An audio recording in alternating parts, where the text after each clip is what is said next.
Good morning, everybody. It's Dr. Jean Fourie here. And today in our lecture, we're going to have a look a little bit at reading. So I want to share with you something about reading books that I think is essential for us as remedial teachers, as learning support educators, to get a little bit of a handle around.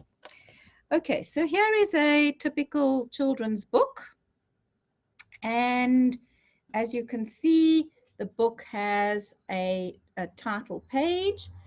And when we are selecting books for doing remedial work with, there are generally two kinds of categories of books. There are these books which are referred to as authentic books. So they have a unique story. There's only one of this book. It's been written by, well, it's a common fairy tale, probably written by Hans Christian Andersen, and you can find the original somewhere, but people have modified it over the years, and the content inside will be pretty unique. So whoever's written it and illustrated it, I just want to give you an idea. So there's text and there's illustrations, and the illustrations match the text. So when we are looking for books to do remediation with, we are thinking about a whole lot of criteria that would be useful for us. The first one is we want authentic books. So we want a book that children can feel, touch, hold, open, turn the pages, read the story, look at the pictures. We also want to look at the text. We want to see that the text is in a font that is big and easy to read, because generally we are dealing with children who are having difficulty with reading problems. And that, as you can see on this page, you can see the text quite easily. It's not covered in the pictures, so there is clear contrast between the words and the text, and it's on a white background. So have a look at that. The pictures are interesting for children to read. This particular book is at quite a high level, so there's a lot of text on some of the pages. Okay, and it would be for children, either for the teacher to read to. So there are different techniques when one is doing reading. You can do reading to children. So this would be a good one if the child is not able to read this complex text, that you would read to them. And reading to children is a really, really good remedial technique. So don't think that the children always have to be reading to you. When you read, you're taking them through the title page, who the illustrator is, who the author is, and you want to teach them some of those conventions. When you're reading books to children, you also can stop while you're reading and do metacognitive strategies. So you would ask questions. What do you think is going to happen next? Talk about the character in the book. What happened to that person? How do you think that person is feeling now? What do you think might mommy's reaction be? So stop and ask a couple of questions, not a lot. Remember, you don't want to stop the flow of the book, but you do want to create awareness that there is comprehension happening in the background, and that children are thinking about the story, and that they are with you the whole way. So we have all sorts of backward-looking techniques, what has happened, and forward-looking techniques. So prediction, inferring things in the text that's not overtly there, so that we are constantly activating all aspects of the reading process. So those are then authentic books, and it's useful for you to have a collection of those at easy ones and more difficult ones, so that you can either use them for reading to activities, or you can use them for children to read on their own. Now, there are a whole collection of different readers that have a series and that build from simple to more complex. So here is an example of a reader series that I have in my collection, and it's called the Eyewitness Reader Series by Dorling Kindersley Books, and it's 4 levels: beginning to read alone. Then the 3rd level is reading alone, and the 4th level is for proficient readers. So let me just show you what they look like. And there's level 1, 2, 3, and 4. And when you are looking at books, series of books, there are all sorts of different series out there, but you are also trying to evaluate them to see, are they going to be useful for you in your practice with your children? Do they cover topics that the children will be interested in? And usually these series are very well put together, that people will be ensuring that they are content that learners at that particular age will be interested in. So if we have a look at the first one, the first level, these are the beginning to read level, and at this level there is a lot of word repetition. So we are teaching children about reading.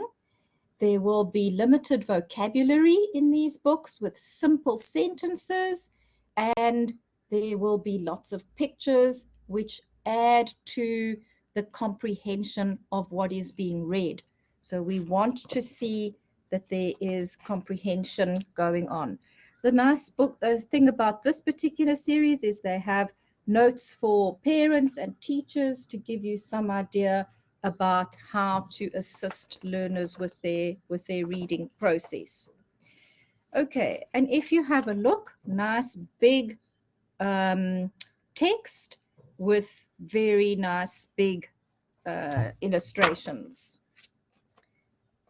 And the text is clear.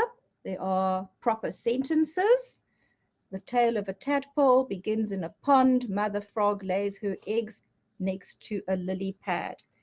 And you're also looking to see that the content is kind of universal. It will be applicable across different cultures, and it doesn't matter where you are and what the children are, what language they speak. If you want to teach them English, then this is a really good kind of a book. The illustrations are very clear, so you can point to them and they can see very clearly where the frog's eggs are and the frog, and you can talk about the illustrations as you go. And then it builds the story very, very clearly, and there is a lot of repetition in the words. Note that the sentences are whole language. So they are full sentences, complete with all the parts of speech, and there is proper punctuation. There will be some complex words that will be added in.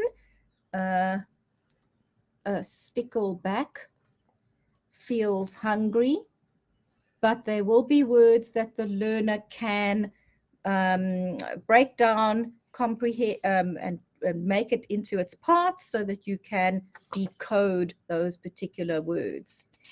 And the process would be that you would read either to or with and multiple readings. There is a lot of research that shows that the more times that a learner reads a particular book, the better.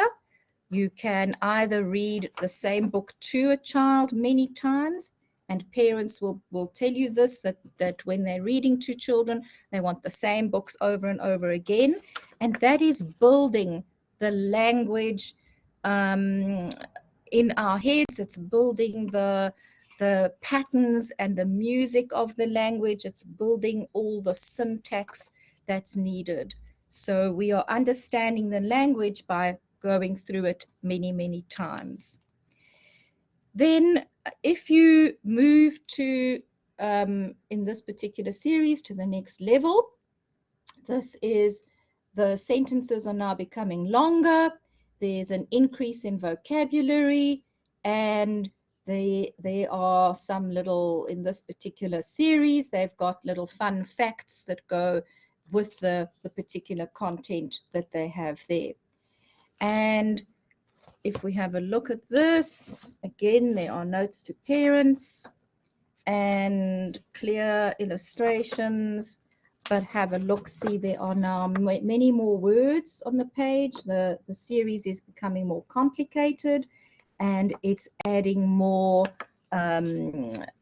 words, and there are little illustration type words for the drawings that are here.